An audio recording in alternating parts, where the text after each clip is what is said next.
Système d'action. Aujourd'hui, on met en place les bases de notre système d'action qui va nous permettre de choisir quel type d'action que nous voulons exécuter lorsque le joueur fait un clic gauche ou un clic droit avec la souris. De cette façon, nous allons pouvoir facilement changer le type d'action que nous voulons exécuter dépendant du contexte de la partie. Par exemple, si nous voulons déplacer une unité sur la grille, nous allons sélectionner l'action qui nous permet de déplacer l'unité sur la grille, ou si nous voulons caster un spell, ça va être une différente action. Donc, on est parti.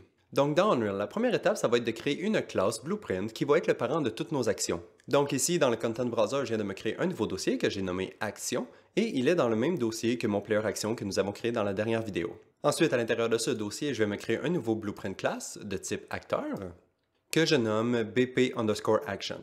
Ensuite, je vais l'ouvrir. Et à l'intérieur, je me suis créé une simple fonction que j'ai appelée ExecuteAction en lui passant un index. L'index est de type IntPoint, comme tous les autres index que nous avons jusqu'à présent. Et on ne va pas ajouter de code dans cette fonction, puisque cette fonction va simplement servir de point d'entrée pour toutes les autres Blueprint classes qui dérivent de cette classe-là ici. Donc, il ne va rien se passer dans le parent, mais tous les Blueprints enfants vont exécuter du code dépendant du type d'action qu'elles veulent exécuter. Et la raison pourquoi on lui passe le grid index, eh bien, c'est parce que toutes les actions vont devoir savoir sur quel grid index exécuter. Et en fait, il y a une autre chose qu'on veut que ce blueprint soit au courant, c'est qui est le player actions qui vient de l'exécuter. Et c'est pour ça que je viens de me créer une nouvelle variable de type BPPlayerAction, que j'ai nommée PlayerActions. Et j'ai aussi fait sûr de cocher la case Instance Editable et Expose on Spawn, comme ça va être plus facile de lui assigner un BPPlayerAction quand on va le créer. Et c'est tout pour ce blueprint, on peut le fermer. Maintenant, on va se créer un child blueprint de cette classe, donc on peut faire clic droit dessus et créer un child blueprint class ici. Et pour le nom, je la nomme simplement action_select_tile. Et en fait, comme il va y avoir plusieurs types d'actions et plusieurs actions à l'intérieur de chacun de ces types, je me suis créé un nouveau dossier que j'ai nommé grid. Et je vais déplacer action_select_tile à l'intérieur, move here. Maintenant, on peut ouvrir notre child blueprint. Dans nos fonctions ici à gauche, je vais cliquer sur Override, puis ensuite, je vais aller overwriter la fonction ExecuteAction qui est ici, la fonction que nous venons de créer dans le parent. Vu qu'il n'y a aucun code dans le parent, je vais simplement supprimer le call de function qui appelle le parent. Et c'est ici qu'on va pouvoir faire notre selectile logique. Mais avant, il va falloir aller nous rajouter une variable dans notre BPPlayerAction. Donc je vais retourner dans Entry et ouvrir mon BPPlayerAction. Et ici, j'ai simplement dupliqué la variable overtile pour la nommer selectedTile. Elle est aussi de type InPoint. On peut compiler et retourner dans le Action SelectTile. Ici, comme ça va être seulement possible de sélectionner un index à la fois, nous allons prendre notre selectedTile que nous avons dans le Player Action et nous allons le comparer avec l'index que nous recevons en input. Comme ça, on va pouvoir savoir si c'est un index différent ou si c'est le même. Si les index sont différents, la première chose qu'on va faire, c'est commencer par enlever le state qu'on avait déjà mis sur l'index précédent. Ensuite, on va mettre à jour le selectedTile index dans le Player Action, basé sur l'index que nous recevons en input. Et finalement, on ajoute le selectedState à notre selectedTile que nous venons de sélectionner. Mais par contre, c'est quoi qu'on veut faire si jamais l'index qu'on reçoit en input est le même que l'index qui est sélectionné? Eh bien, comme c'est seulement possible de sélectionner une case à la fois, je me suis dit qu'on pouvait simplement la désélectionner. Donc pour ça, la première chose qu'on va faire, c'est la même chose qu'on avait fait en haut, on va enlever le selectedState de notre selectedTile. Et ensuite, on va appliquer un index invalide à notre selectedTile dans notre Player Action, qui est la même chose qu'on faisait pour les overtiles lorsque la souris n'était pas over aucune case dans la grille. Et c'est tout pour ce blueprint, on peut simplement le compiler et le fermer. Donc, de retour dans le BP Player Action, on va remplacer le code qu'on avait fait ici pour sélectionner des cases avec le left mouse et le right mouse button. Et pour faire ça, on va avoir besoin de deux nouvelles variables. Les deux vont être de type BP Action, qui est la classe parent de nos actions. Et la première, je l'ai nommée selectedAction_leftClick parce que ça va être l'action qui va être sélectionnée et ce qu'on va exécuter lorsqu'on fait un clic gauche. Et même chose pour le clic droit, donc selectedAction_rightClick ici. Donc ici, on peut supprimer le code qu'on avait fait avant. Et on peut le remplacer comme ça ici. Donc ici, si on fait un left mouse button, on regarde si on avait une action de sélectionner pour le left click, et si c'est le cas, on va l'exécuter. Et même chose pour le right mouse button, on regarde si on avait une action de sélectionner pour le right click cette fois, et on l'exécute si c'est le cas.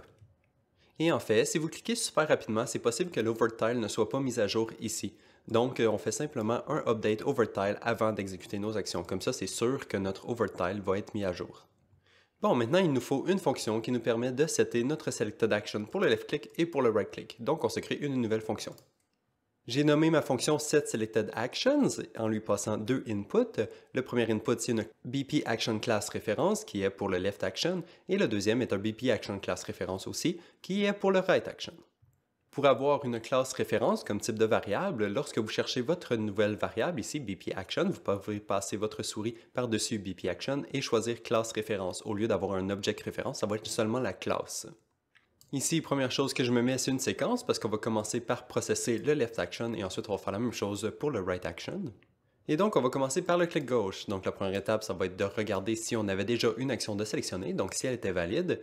Et si c'est le cas, on la détruit, parce qu'on veut canceller l'action qui était sélectionnée avant.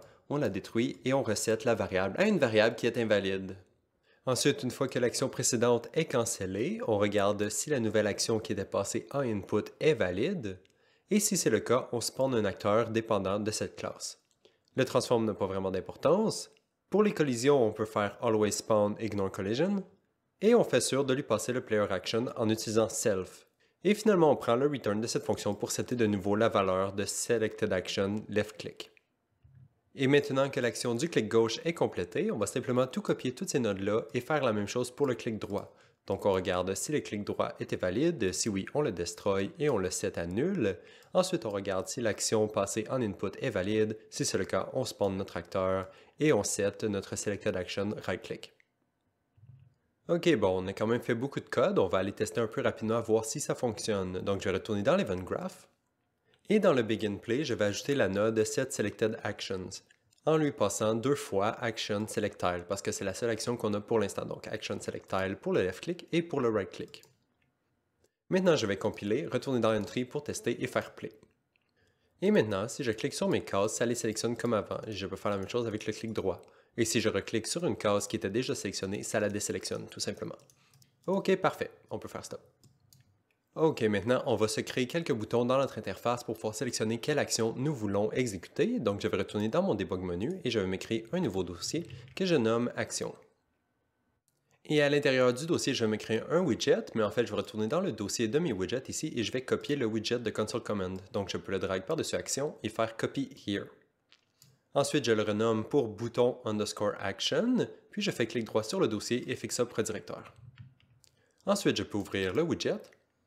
Ici, j'ai commencé par renommer mes deux components, donc button underscore action et text underscore action. Ensuite, dans le graphe, je vais supprimer la partie execute console command ici. Et je renomme ma variable ici pour text au lieu de console command. Ensuite, dans l'event construct, je fais un getActorOfClass pour accéder à mon player action qui se trouve dans le monde et je le mets dans une variable. Ensuite, lorsqu'on clique sur notre bouton, on veut pouvoir appeler notre fonction setSelectedAction qu'on vient de se créer en lui passant les deux actions que nous voulons, donc pour le left click et le right click. Donc ce que je vais faire, c'est clic droit dessus et promote tout variable pour les deux. Ensuite, je les ai renommés left click action et right click action et je fais sûr qu'elles soient instance editable en cliquant les petits œils ici qui sont à côté.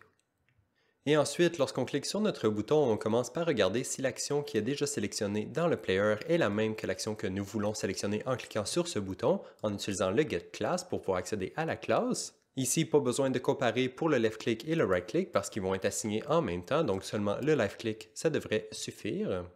Et si la classe qui est sélectionnée en ce moment est la même que la classe de notre bouton, au lieu de setter la classe de notre Selected Action, on va simplement la canceller pour faire un genre de toggle effect. Donc ici, j'appelle ma fonction setSelectedAction, mais je lui passe rien.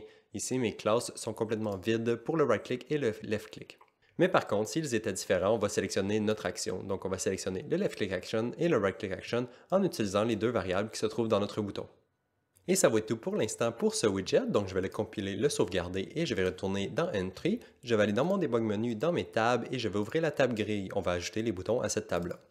Et ici, je vais avoir un nouveau Expandable Area comme j'ai pour mon environnement Grid Generation et Debug. Donc je vais prendre mon environnement plus que c'est le plus simple, je vais prendre le border et je vais le dupliquer. Et ensuite, je vais le prendre, l'amener en haut complètement et renommer toutes les variables à l'intérieur. Et c'est à ça que ça ressemble, donc j'ai mon Expandable Area Action et j'ai changé mon texte pour qu'il soit Actions. Et ici, je n'aurai pas besoin du combo box, donc je vais le supprimer.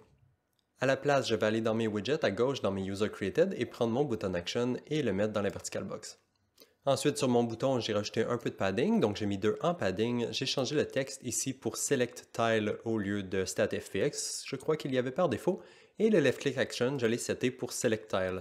J'ai remis dans mon Right Click Action.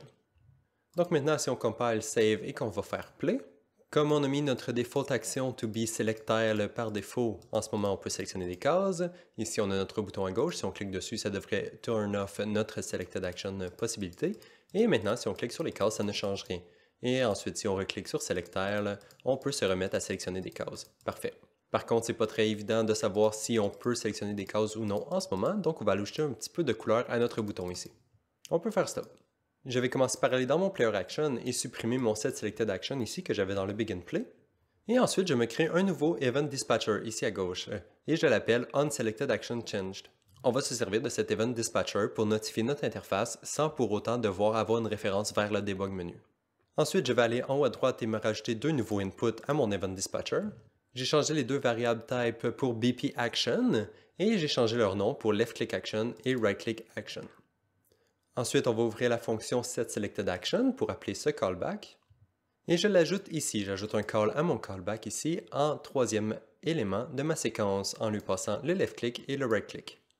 Maintenant, on peut compiler et retourner dans notre bouton d'action. Dans le construct, après avoir seté mon player action, je me bind à mon nouveau callback en utilisant un nouvel event que j'appelle OnSelectedActionsChanged. Et donc, l'événement qui est ici va se faire appeler à toutes les fois que l'action qui est sélectionnée dans le player action change. Et lorsque cet événement se fait appeler, j'en profite pour changer la couleur du background de mon bouton. Pour la couleur, j'utilise un Select Node qui est branché à la même comparaison que nous avions avant. Donc, si l'action qui est sélectionnée en ce moment dans le player est la même que l'action de ce bouton, nous voulons mettre la couleur à bleu. Sinon, je veux la mettre à gris, la même couleur qui est sur le bouton par défaut. Et en fait, je vais aussi en profiter pour connecter la fin de mon construct à mon set background color. Comme ça, le bouton va s'updater directement au tout début quand le bouton va être créé. Maintenant, si on compile et qu'on va essayer, lorsqu'on sélectionne notre bouton, il devient bleu. On peut maintenant sélectionner des cases et si on le désélectionne, on ne peut plus sélectionner de cases. Parfait, on le resélectionne, ça fonctionne très bien, super. Et en fait, avant de terminer la vidéo, je crois que ce serait bien que quand on désélectionne notre action de Select Tile, ça désélectionne aussi la case qui est sélectionnée en ce moment. Parce qu'en ce moment, ça ne le fait pas. On voit si on désélectionne l'action, ça garde la case sélectionnée. Donc, ça serait bien de la désélectionner aussi. Donc, on va aller faire ça rapidement. Donc, pour ça, on va commencer par aller voir ce qui se passe quand on clique sur notre bouton ici. Donc, je vais faire Stop. Je vais aller dans mon bouton d'action ici. Quand on clique sur le bouton, on set l'action qui est sélectionnée. Donc, je vais aller dans cette fonction-là. Et ici, la première chose qu'on fait, c'est on détruit notre acteur. Donc, on va se servir de ça pour réinitialiser le statut de notre action. Donc, je vais retourner dans mon action Selectile. Et ici, ce que je vais faire, c'est aller dans mes fonctions à gauche, overrider la fonction Destroyed. Donc, quand cet acteur ici va être détruit, ce qu'on va faire, c'est execute une action comme ça ici. Je vais splitter l'index et je vais écrire -999 dans les deux. Donc, on set un index qui est invalide lorsque l'acteur est détruit. Maintenant, je compile, je retourne dans le level, je fais play. Maintenant, je vais sélectionner une case et si je reclique sur mon bouton, ça désélectionne la case. Maintenant, on resélectionne une autre case en cliquant sur le bouton et on la désélectionne lorsqu'on désactive notre Selected Action. Parfait. Donc parfait, je crois que ça conclut la vidéo d'aujourd'hui. On a maintenant des boutons qui nous permettent de choisir l'action que nous voulons sélectionner. Et donc dans la prochaine vidéo, on va pouvoir ajouter d'autres types d'actions. Donc par exemple, ajouter des nouvelles cases qui n'existent pas dans notre grille, les enlever, peut-être même changer la hauteur de nos cases si on a le temps, et des choses comme ça. Mais bon, pour l'instant, c'est assez, donc on se revoit dans la prochaine. Bye bye!